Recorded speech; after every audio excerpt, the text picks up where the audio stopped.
Hello tout le monde, c'est Miché. Et moi, c'est Gad. Alors on est là aujourd'hui pour vous parler encore d'un sujet très intéressant, c'est le complexe chez les jeunes chrétiens. Alors Yes. restez jusqu'à la fin, ça va être une vidéo intéressante. À tout de suite. Alors mon frère Gad, on parle aujourd'hui des complexes chez les jeunes chrétiens. Alors qu'est-ce que tu entends déjà par complexe? Voilà. Les complexes, pour moi, chez un jeune chrétien, c'est un ensemble de défauts, Ok. d'insuffisance ou d'insuffisance, voilà, à ses yeux, qui l'empêchent de voir comment, de se regarder comment Dieu le regarde. Et c'est ça qui constitue les complexes chez les jeunes chrétiens, qui l'empêche de développer ses talents, ses dons et ses grâces pour les exprimer au monde. Yeah, ok. Quand tu parles d'insuffisance, c'est intéressant parce que je vois voilà ces sentiments d'infériorité. Je vois un sentiment d'insécurité. Aujourd'hui, voilà, on a plusieurs chrétiens, jeunes chrétiens qui se sentent en insécurité, en insuffisance. Ils se disent ah non, ça c'est réservé pour une certaine catégorie. Moi, je suis pas appelé à faire telle chose. Donc, il se sent inférieur, il est dans une insécurité quand il veut dire aux autres qu'il est chrétien, il sent qu'il est dans une certaine insécurité. Et que c'est intéressant que tu parles d'insuffisance et je trouve ça très intéressant. Alors, pourquoi est-ce qu'on en parle aujourd'hui, au fait? Dans le fond, ce sujet est très important. Pourquoi? Yeah. Parce que ça nous permet de comprendre l'identité que nous avons en Jésus-Christ. Qu'on n'est pas défini par les défauts qu'on a, par les insuffisances qu'on a, ni même encore par nos infirmités, en fait. Mais on est défini selon les plans que Dieu a prévus pour nous. La Bible nous dit qu'il a un plan merveilleux pour nous. Et donc, nous ne devons pas nous regarder sous les prismes de nos incapacités, de nos défauts, mais on devrait se regarder avec les yeux que Dieu nous voit, en fait. Exactement. Et je pense que c'est là l'importance de ces sujets. Juste pour rejoindre ce que tu disais, c'est un sujet important parce que voilà, aujourd'hui on a plusieurs jeunes qui n'assument pas, leur identité, qui ont du mal à se voir comme Dieu les voit. Et l'objectif de cet épisode, de cette vidéo, c'est que vous puissiez que vous puissiez enlever ce complexe-là, que vous ne soyez plus complexé à la fin de cette vidéo. On veut que vous puissiez assumer pleinement votre identité en Christ parce que laissez-moi vous dire que c'est la meilleure des identités. Yes. Donc c'est vraiment l'objectif que nous avons aujourd'hui, c'est vraiment cela. Alors nous sommes en train de parler des complexes chez les jeunes chrétiens et tout, mais comment est-ce que ça se manifeste en fait? Comment est-ce que l'on voit que ça c'est un jeune qui est complexé, un jeune chrétien complexé? Quelles sont les pistes en fait? En fait, les éléments qui déterminent qu'un jeune chrétien est complexé, c'est le manque de confiance et le manque d'assurance. Les manques d'assurance par rapport à son identité en Christ. Ça veut dire qu'on a peur de réaliser la mission que Dieu nous a confiée en fait en tant que chrétien. Premièrement, c'est de faire de toutes les nations des disciples, mais aussi d'accomplir le plan qu'il a prévu pour nous, parce on sait qu'on a tous une destinée glorieuse en Jésus-Christ, et les complexes que nous avons nous empêchent en réalité de surmonter ces incapacités, surmonter nos défauts et les difficultés qui nous entourent pour finalement matérialiser la mission que Dieu nous a confiée, pour finalement accomplir les tâches que Dieu nous a confiées et manifester les dons et les grâces qu'il a placés en nous. Ok, ce que tu veux dire par là, c'est que les jeunes chrétiens comment dire, ils sont trop basés sur ce qu'ils voient, ce qu'ils vivent. Exactement. Qu'au bout d'un moment, ils arrivent pas en fait à capter la pensée de Dieu pour eux. Exactement. À savoir qu'est-ce que Dieu dit de moi. Exactement. C'est que les jeunes chrétiens sont des fois tellement focalisés sur ce qui leur manque, sur leur ancienne vie passée des fois. Ça peut aussi être un complexe. Sur des défauts peut-être par rapport à leur corps, et ils se disent par rapport à ça, je n'ai pas la légitimité en fait d'accomplir certaines choses. Et des fois ça crée ce qu'on appelle un syndrome de l'imposteur. C'est que je me regarde comme n'étant pas digne de faire certaines choses, n'étant pas digne d'annoncer l'évangile, n'étant pas digne de guérir les malades, n'étant pas digne de prophétiser, de manifester les dons que Dieu a mis en moi. Et ça, c'est vraiment triste, c'est dommage, quand on ne se rend pas compte de ça. C'est intéressant. Et là, je te dis à toi, jeune chrétien qui suit cette émission aujourd'hui, même à toi, chrétien, qui est encore dans ce complexe-là, les choses qui sont dans la Bible sont pour toi. Faut pas souffrir du syndrome de l'imposteur. Tu n'es pas imposteur. Si tu as donné ta vie à Christ, il a dit que tu es son enfant. Amen. Et voilà, quand il a dit dans Joël, il a dit vos fils et vos filles prophétiseront, vos vieillards auront des songes, les jeunes gens auront des visions. Ça veut dire que ces choses-là sont à toi. Tu n'es pas un imposteur. Donc aujourd'hui, nous sommes venus enlever tout sentiment d'imposteur en toi. Parce que, comme le frère me dit, l'une des raisons qui fait en sorte que les chrétiens, les jeunes chrétiens en particulier, sont complexés, c'est parce qu'ils ont l'air d'être imposteurs. Ils ont l'air d'être imposteurs. On a donné, la société et tout, on a donné l'impression que il faut peut-être avoir un passé parfait pour servir Dieu. Et Michel, ce que tu dis, c'est très important, d'autant plus que la Bible dit que en fait, la légitimité que nous avons pour accomplir les grandes choses ne vient pas de nous. Ne vient pas de nous. Mais ça vient de Jésus lui-même. Amen. Et la Bible a dit qu'il a pris les choses viles pour confondre les sages. Ça veut dire que c'est de toi dont il a besoin pour accomplir la mission qu'il a à te confier. Dieu a la fâcheuse habitude, je ne sais pas si je pourrais le dire comme ça, de prendre des gens qui ne sont pas dignes, de prendre des gens qui sont rejetés, de prendre des gens qui de prime abord sont incapables pour accomplir des grandes choses. Et lorsqu'on regarde même Jésus dans son ministère, quand on regarde les apôtres, ce n'étaient pas des personnes parfaites en réalité. C'était des personnes des fois négligées de la société. Pas tous, mais pour beaucoup, c'était des pécheurs. C'était pas des grands hommes d'État ou des personnes qui avaient une éducation parfaite ou des personnes qui avaient des formes parfaites, je ne sais pas, mais c'était des personnes imparfaites. Mais il a pris ces personnes-là et c'est avec eux qu'il a travaillé. Des apôtres. Exactement. Dieu peut faire de toi un vase d'honneur. Yes. Dieu peut faire de toi un vase d'honneur. Jeune, avec les défauts que tu as, Dieu peut se servir de toi. Exactement. Il peut d'ailleurs, même les défauts, certains défauts que certains jeunes ont, c'est des qualités mal orientées, mal exploitées. C'est la vérité. Donc, frère, avec ce que tu as là, Dieu peut travailler avec ça. Yes. Alors, on est en train de couler. On est en train de couler dans notre partage.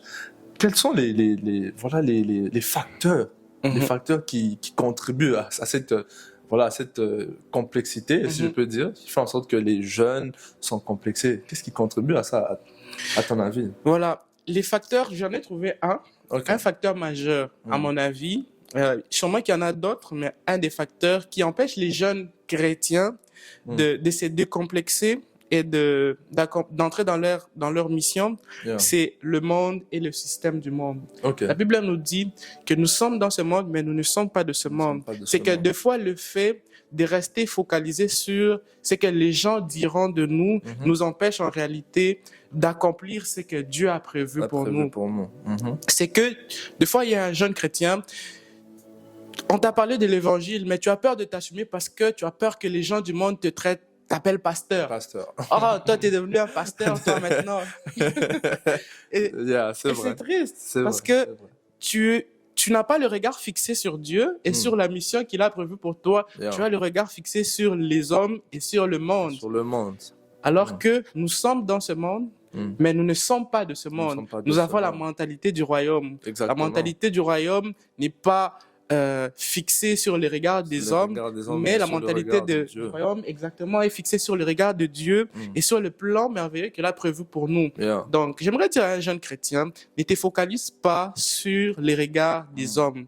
Il y aura toujours une personne qui ne croira pas en toi. Il y aura toujours une personne qui dira que tu es fou peut-être parce que tu veux prier pour les gens, parce que tu prophétises, parce que tu veux manifester des dons. Mais ce n'est pas sur ces personnes-là que tu devrais te concentrer, mais plutôt sur la voix de Dieu dans ton cœur et sur le plan merveilleux de Dieu qu'il a prévu pour toi. Juste pour rebondir sur ce que tu étais en train de dire par rapport au regard même du monde et tout. Aujourd'hui, je dirais que l'un des facteurs contributifs au fait que certains jeunes chrétiens sont complexés, c'est parce ils se comparent aux autres. Jeunes, je peux te dire que on n'a pas le même parcours. On n'a pas chacun, on a des parcours différents. Il y en a qui ont commencé avec Dieu à 13 ans. Il y en a qui ont commencé à 20 ans. Il y en a qui commencent à 25 ans, à 30 ans. Chacun a un parcours différent. Là, je parle à un jeune qui est complexé par rapport à un autre jeune chrétien qui peut-être manifeste déjà Christ dans une autre certaine dimension. Écoute, ne te compare pas aux autres.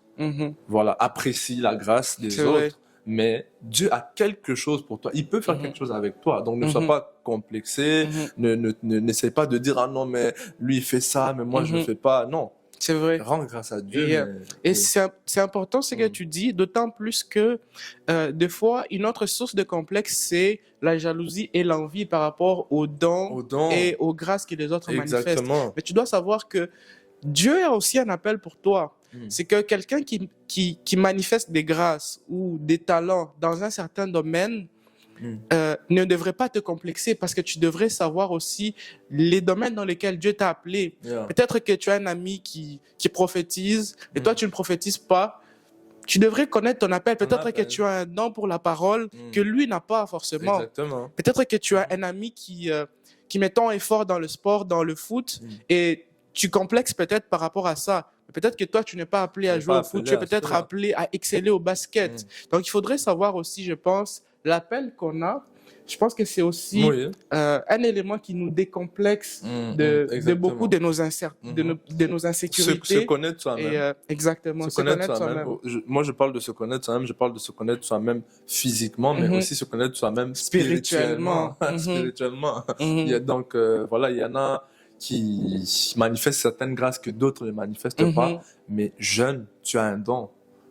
Si tu as donné ta vie à Christ, jeune chrétien, tu as un don. Dieu t'a donné quelque chose. Donc, voilà. Et habituellement, même, ce qui est drôle, c'est que quand un jeune chrétien va voir un autre, voilà, œuvrer dans une certaine dimension, il va vouloir avoir la même chose alors qu'il a déjà quelque chose.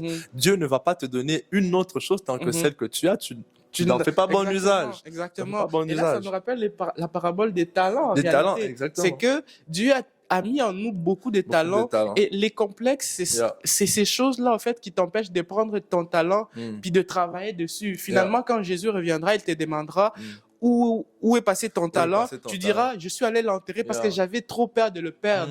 Peut-être que tu as trop peur de t'exposer. Peut-être que tu as trop peur de parler de Jésus. Peut-être que tu as trop peur de t'engager, dans l'œuvre de Dieu, de t'engager dans cette entreprise, de t'engager dans ce sport ou dans une autre activité. Mais je t'assure que Jésus te demandera où est passé ton talent. Et si tes complexes t'empêchent de le manifester, c'est que tu l'auras enterré. Et c'est dommage pour toi. Et j'ai même découvert récemment que voilà, Dieu te fait un talent et te fait un don. Si tu vas crier à Dieu pour que Dieu te donne peut-être un autre don, avant de te donner le don que tu demandes, il va toujours te rappeler qu'il y a quelque chose qu'il t'a donné, mais qu'est-ce que tu en as fait? Les acquis. Donc, les acquis, exactement. Donc, voilà, apprends à te connaître spirituellement. Tu as quelque chose. Voilà. Je vais aussi parler d'un point juste rapidement par rapport aux facteurs contributifs, c'est le mentorat. Voilà, un manque de modèles ou d'images. C'est aussi quelque chose qui contribue aujourd'hui au complexe. Exactement. Tu vois, on est là, on est dans la société. On veut une image d'un chrétien qui a percé peut-être dans une entreprise. On veut quelqu'un qui a percé dans le sport. Mais parfois, on n'en a pas. C'est aussi un facteur, je pense, qui contribue au complexe parce que les chrétiens ne retrouvent pas leurs frères chrétiens dans certains domaines où ils devraient être. Et oui, c'est vrai, tu as raison. C'est que le manque de mentorat, le manque de modèles, contribue de fois à perpétuer les complexes d'un jeune chrétien. Moi, j'aimerais te dire, tu dois avoir des personnes références, des personnes à qui tu voudrais ressembler. Ça ne veut pas dire que tu as la même destinée qu'eux, mais c'est des personnes qui sont des modèles dans le travail, dans la manifestation de dons, dans le ministère et peut-être dans un don que tu as déjà, que tu vois s'exprimer dans cette personne-là, et cette personne-là devrait être ton modèle. L'apôtre Paul dit dans les Épîtres que soyez mes imitateurs comme moi-même je le suis de Christ. Exactement. Ça veut dire quoi? Ça veut dire qu'il y a un bénéfice et un avantage à prendre quelqu'un pour modèle. Exactement. Peut-être ton mentor, ton père spirituel, tu te dis, j'aimerais devenir comme lui. Je me rappelle quand j'étais plus jeune, je suis encore jeune, mais quand j'étais beaucoup plus jeune. Exactement. Et je voyais des grandes personnes à l'église, des aînés dans la foi. Et je désirais être comme ces personnes-là. Ils manifestaient des dons dans la parole, dans la prière, dans des dons spirituels. Ils étaient excellents dans ce qu'ils faisaient. Et moi, j'étais comme, waouh, j'aimerais devenir comme cette personne-là. Et quand tu vois des aînés comme ça, tu peux pas être complexé. Exactement. Et là, même, c'est là que je me rends compte en parlant de ça que je veux être un modèle pour quelqu'un. Je veux être un modèle pour quelqu'un. Je veux qu'un jeune me regarde et qu'il dise, je veux être comme lui. Il manifeste Christ, il est jeune, il est beau, il est frais, mais il sert Dieu. Exactement. Donc, et jeune là où tu es, faut être un modèle pour quelqu'un. C'est un modèle. C'est un modèle pour quelqu'un. C'est un modèle pour quelqu'un. Donc, c'est vraiment ça par rapport aux facteurs contributifs. Alors, on va parler un petit peu des conséquences. Quelles sont les conséquences au fait du fait que les jeunes soient complexés au fait d'être chrétiens? Voilà, les conséquences, j'en ai trouvé quelques-uns. La première, pour moi, c'est la procrastination et la perte de temps. Ok. En réalité, c'est quand on est complexé, on a un manque d'engagement dans ce qu'on voudrait faire. Ok. Et après que l'on soit décomplexé, on se rend compte qu'on a perdu beaucoup de temps à douter. On a perdu beaucoup de temps à hésiter. Donc, j'aimerais dire à une personne, le plus tôt tu te rendras compte que tes complexes ne sont pas des freins pour accomplir ta destinée, tu gagneras plus de temps dans l'accomplissement de ta destinée. Je t'assure que si tu complexes longtemps, au moment où tu vas t'engager vraiment à accomplir les choses que Dieu t'a appelé à faire, au moment où tu vas t'engager à devenir la personne que Dieu a prévu que tu sois, tu vas te rendre compte que tu as passé beaucoup de temps à douter. Beaucoup de temps à hésiter. Si je savais, j'aurais dû accepter ça depuis Exactement. longtemps. J'aurais pu me décomplexer depuis longtemps. J'aurais pu prier un peu plus depuis longtemps. J'aurais pu évangéliser depuis longtemps. Donc, c'est une des conséquences. Et tu sais, en fait, le complexe va plus loin, il va tellement loin. Ce n'est pas seulement le fait d'être complexé devant les autres. Parce que la vérité, c'est que quand tu rentres chez toi-même, ta confiance en soi baisse. Yes. Parce que tu sais que tu es chrétien. Tu le sais. Tu sais que Dieu sait que tu es chrétien. Mais tu es complexé d'être chrétien, pas seulement devant les gens. Mais même quand tu es seul, tu sais que tu es un chrétien complexé. Ça peut affecter ta vie de prière. Exactement. Ça peut affecter ton temps de méditation. Exactement. Ça fait de toi un chrétien fade. C'est vrai. Un chrétien fade. Et même devant les gens du monde, finalement, tu es froid. Tu manques de confiance en soi. Justement, c'est l'une des conséquences. J'allais en venir, c'est la perte du rejet et de s'assumer devant les autres. Parce qu'on pense qu'on ne mérite pas. On ne mérite pas. Je te dis, tu regardes peut-être ta taille, puis tu te dis, oh, je ne mérite pas de faire telle ou telle autre chose. Tu regardes peut-être ton visage, et puis tu te dis, oh, je ne suis peut-être pas assez beau, assez belle pour faire telle ou telle autre chose. Oh là là. Assure-toi que c'est une perte de temps en réalité parce que tu es une créature merveilleuse. Amen. Moi aussi, j'étais comme ça avant. Je me regardais par rapport à mes défauts, puis je me disais, oh, je ne devrais pas faire ça. Comment les autres me verraient? Qu'est-ce que les autres penseraient de moi? Et j'avais ce manque de confiance et malheureusement, ça m'a empêché d'accomplir des choses que j'aurais pu accomplir il y a bien plus longtemps. Donc, arrête de complexer, arrête de te regarder avec tes défauts. Vois-toi comme Dieu te voit. Yes. Jeune, vois-toi comme Dieu te voit, comme le frère Gad le dit. Tu es une créature merveilleuse, voilà. Donc, et quand tu es complexé, ça dégrade ton image, ça dégrade ta propre image, ça va affecter parfois ta vie de méditation, alors que voilà, tu as besoin de la parole de Dieu pour grandir. Il te faut la parole de Dieu, il te faut la prière, parce que tu dois prier pour être orienté dans ce que tu dois faire, dans ce que tu veux faire. Donc voilà, faut plus être complexé par la grâce de Dieu, que tu reçois vraiment soit décomplexé, soit décomplexé, être être un jeune chrétien, c'est très beau. C'est très beau. Yes. Le Seigneur a appelé plusieurs personnes jeunes. Il a appelé David. David était jeune. Joseph était jeune. Donc, le Seigneur veut travailler avec toi. Yes. Alors, on va parler un petit peu des quelques pistes, quelques pistes de solutions pour sortir au fait du complexe. Et pour moi, j'ai une piste de solution pour sortir des complexes, c'est de prendre conscience de son identité en Christ et du plan merveilleux de Dieu sur nos vies.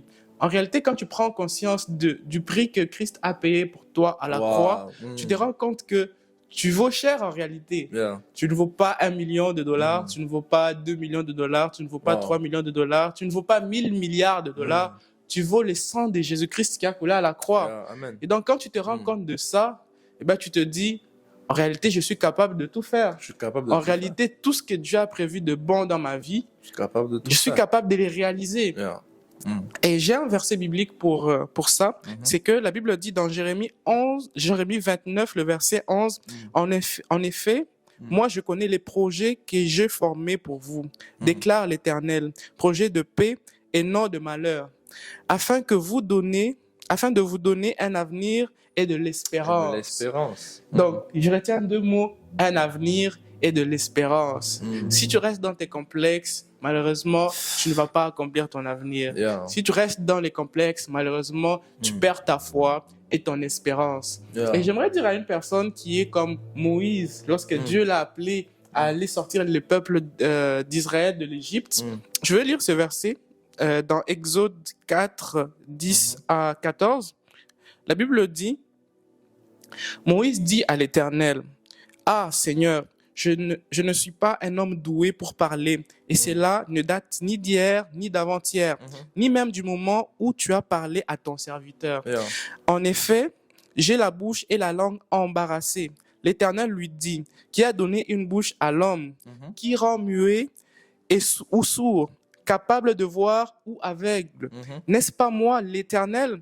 Maintenant, vas-y, je serai moi-même avec ta bouche et je t'enseignerai ce que tu devras dire. » J'ai envie de dire à un jeune qui est complexé, qui a peur, qui est en manque d'assurance, qui est en manque de confiance, que Dieu sera avec toi. Comme il a été avec Moïse, il sera avec toi. Malgré tes défauts, malgré tes insuffisances, malgré ton infirmité, Dieu sera avec toi.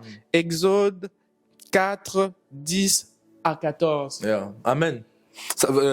Gloire à Dieu pour ce que tu dis. Je vais rajouter aussi en disant, l'une des pistes, au fait, c'est juste je vais donner une anecdote.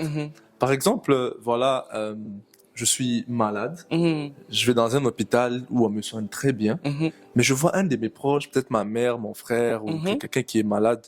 Est-ce que je vais lui laisser mourir? Non, je vais pas laisser cette personne mourir. Je vais l'amener dans cet hôpital. Jeune, tu connais quelqu'un qui peut guérir une personne qui est dans ton entourage. Et cette personne, c'est Jésus. Jeune, tu connais quelqu'un qui peut sortir de l'addiction, quelqu'un avec qui tu es, cette personne, c'est Jésus. Jeune, tu connais une fille, un garçon avec qui tu es, qui va tout le temps en boîte de nuit et Jésus peut le délivrer de cela. Tu as la solution, jeune. Tu as la solution. Tu as Jésus dans ta vie.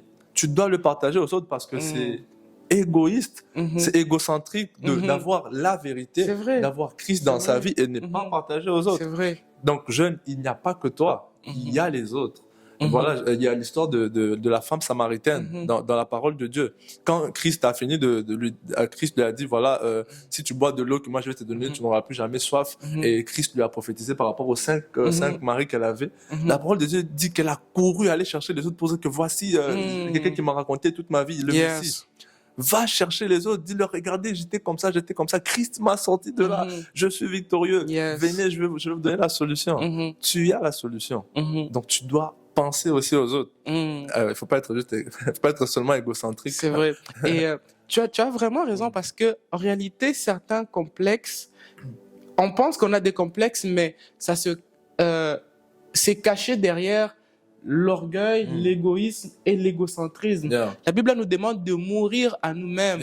Mais le fait pour toi d'être tellement focalisé sur toi, sur tes défauts, sur tes complexes, tu empêches Dieu d'accomplir sa mission au travers de toi, en réalité. C'est ça. Et donc, certains complexes sont en réalité de l'orgueil, C'est de vrai. l'égoïsme. C'est vrai. Et un manque de mourir à soi-même. Quand la Bible nous dit, tu dois mourir à toi-même. Mourir à toi-même. Mourir à soi-même, c'est quand Dieu me demande d'aller annoncer l'évangile, je le fais. Je le fais quand même. Quand Dieu me dit, n'aie pas peur, va dans telle entreprise, je le fais. Je ne me dis pas que je suis incapable parce que Dieu est avec moi.